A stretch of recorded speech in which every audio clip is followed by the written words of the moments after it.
Thank you, everybody, for coming to the Aaron Torres Podcast YouTube page. If you could do me a quick favor, see that little subscribe button at the bottom of your screen? Go ahead, click that subscribe button. Really does help our channel grow, our audience grow, and I really do appreciate it more than you know. So click that subscribe button. Appreciate your support. Now, here's the video that you came here for. And I want to talk about a team that bluntly, listen, this is late in the year. This is when coaches, everybody's on a bye. They do a little bit of self-scouting. Well, I'm going to do some self-scouting on me right now, this second, and I'm going to acknowledge one thing. I have not talked nearly enough about the Florida State Seminoles here on the Aaron Torres Pod and Aaron Torres Pod YouTube page. Now, admittedly, I will say this. I did pick Florida State to win the ACC. I did pick them to win to go to the college football playoff. So it's not as though I didn't like them or I've been ignoring them or I never believed in them. But at the same time, this team is awesome, and they are simply not getting enough credit, as on Saturday, they did what they have essentially done to just about everybody this season, went to Wake Forest, dominated Wake Forest, final score 41-16. And let me just say this. Now, 8 weeks into the season, really 9 weeks, 8 games, it is time we show some respect as a country for the Florida State Seminoles and that football team. First of all, what stood out to me about this game was how completely workmanlike it was for a team who essentially all their games have been workmanlike, right? But the thing with Wake Forest, listen, I know we'll have SEC fans, Wake Forest, blah, blah, blah, blah, blah, whatever. The bottom line is this. Wake Forest is a good team, and they've been a great program over the last couple of years. Now, I know they lost Sam Hartman, whatever, but this was a team that came into the game 4-3 overall. Remember, it was just a few weeks ago that they nearly beat Clemson, which doesn't mean as much as it used to, but still. Like they're a good quality football team. And Florida State treated them like the JV that they were beating up on, in practice. Like, it was unbelievable. 41-16 is the final score. But here's the thing. Elite on both sides of the ball. 509 yards of total offense. Remember, this is on the road against a pretty good team. 509 yards of total offense, 300 yards passing for Jordan Travis, 359 yards as a matter of fact. 126 yards rushing, about 4 yards per carry. They just didn't run the ball very much. And then the defense was lights out, holding Wake Forest to just 210 yards of total offense. And when I look at this team, that's what stands out to me. Listen, to win at the highest level in this sport, right, you have to be able to do just about everything well and win games in a lot of different ways. Go back to Georgia last year in the playoff, right? Georgia, we think of them as defense, physical, run game, this, that. Well, you remember what happened New Year's Eve against Ohio State? They had to air it out. They had to put up 40-plus points to hold on to beat Ohio State in that national semifinal. And so I look at Florida State.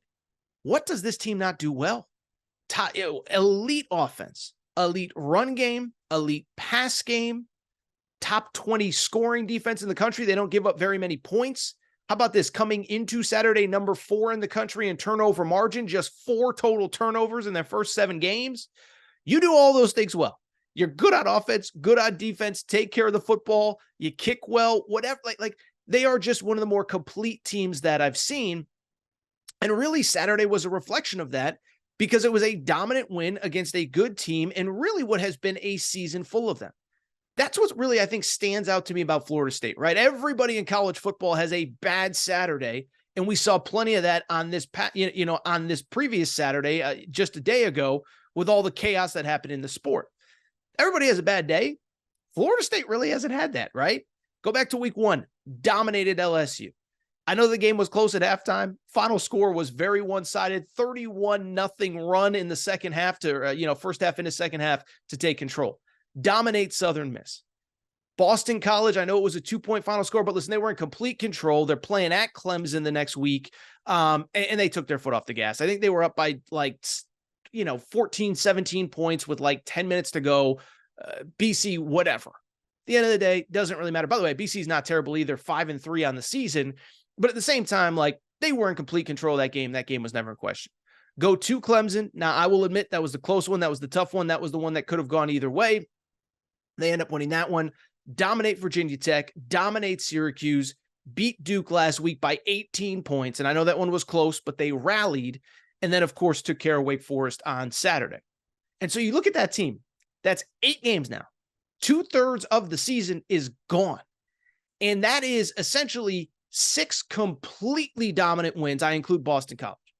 The only ones that weren't, probably the two best teams. Well, not the two best teams, but Clemson on the road. Forgive Florida State for not being great in that game. They find the way to get the win. And then Duke last week, they rallied late. They actually trailed, going into the fourth quarter. But the bottom line is those are the two best teams they've played. Duke is one of the best coached teams in college football. And so you look at this team just completely dominant every week. And that's what's impressing me. Everybody has down weeks, seemingly except the Florida State Seminoles. Now, a couple things in the bigger picture going forward. One, if Jordan Travis isn't at the top of your Heisman big board, I don't know what to tell you. I don't know why this guy does not get the credit of the Michael Penixes, the Caleb Williamses, the Bo Nixes, whoever. Drake, man, I don't know. This guy is just an elite college quarterback, okay? So, what was it? Another touchdown run on Saturday, and that is to go along with, oh, by the way, on top of that, 3 more touchdown passes. So, I mean, this is a guy, 359 yards, 3 touchdowns on the season right now, 18 touchdowns, 2 interceptions, 8 games into the season. And like I said, he's running the ball as well. This offense just flows so well under him. Should be in the Heisman contention. We'll discuss Heisman in a later point, but at the same time, he should be in the conversation.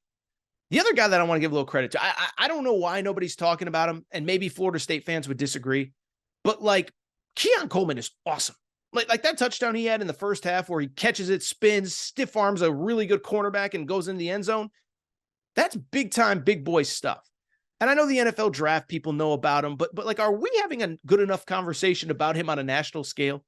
Now, he closing in on 40 plus catches on the year, and they're distributing the ball really well. But 40 plus catches, 9 touchdowns. I tweeted this out and I truly believe it. I think it's about 95% of the player that Marvin Harrison is with 1/1000th the coverage. Marvin Harrison's great. That's not to take away from Marvin Harrison, but why are people not talking about Keon Coleman more? If you think Marvin Harrison is a Heisman Trophy candidate, I think you should probably think Keon Coleman's in that conversation as well. Certainly he should be there with Marvin Harrison, with Malik Neighbors in the Biletnikoff conversation as the nation's top wide receiver. Lastly, the only other thing I'd really add on Florida State, and I think this is important, right? Because don't forget, this Tuesday, we get our first college football playoff rankings. This Tuesday, we get our first college football playoff rankings, and we kind of know who's going to be in the mix, going to be candidates at that number 1 spot. I don't know that I think Florida State should be number 1, but it'll be fascinating to see. They'll probably be number 1, 2, 3, somewhere in there. And beyond that, what I think is extra interesting is this. I think if you start really looking at schedules, to me, they are the team, like Florida State fans, I don't want to jinx anything. I don't want to curse you. I don't want anything like that.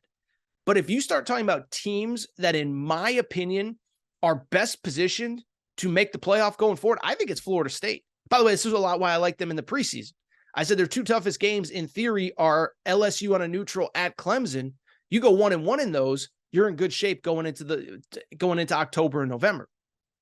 But I bring it up because look at the rest of their schedule. Miami, I get that they're playing better, but they play at Pitt next week. Miami, North Alabama, at Florida. And Florida is obviously improved as well. But I think that feels like a schedule that is built to finish 12-0. There certainly doesn't feel like there's 2 losses left on the schedule. Obviously, you would 1 loss and then a loss in the ACC championship game, whatever. That's the only way you're not making the playoff. And so as these playoff rankings start to come out, yes, it's about projecting right now, but if you start projecting out into the future, I think you can argue that the best path to a playoff spot is Florida State. Not guaranteeing they get there, although I'd like to because I picked them in the preseason. But you start looking at the schedules ahead. Ohio State and Michigan obviously play.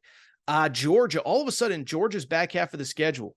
Missouri, Ole Miss, at Tennessee do not look nearly as easy as they did a couple months ago. Obviously, the Big 12 is going to sort itself out. The Pac-12 is chaos right now with all those really good teams. You start talking about a pathway to the conference championship game undefeated, the pathway to a playoff spot, because remember, you got to go basically 12. If you go 12-1, win the ACC, you're going to the college football playoff. So I don't know if there's even a loss on the schedule, let alone 2. But if you're a Florida State fan, you got to feel good. And it is just time to talk about this team. I get it's the ACC. I get that Wake and Syracuse and Boston College aren't as sexy as, Tennessee and Florida and whoever. But give this team credit. By the way, the good news is they will be in the spotlight in the coming weeks. Obviously, Miami's going to be a big one at Florida on Thanksgiving weekend.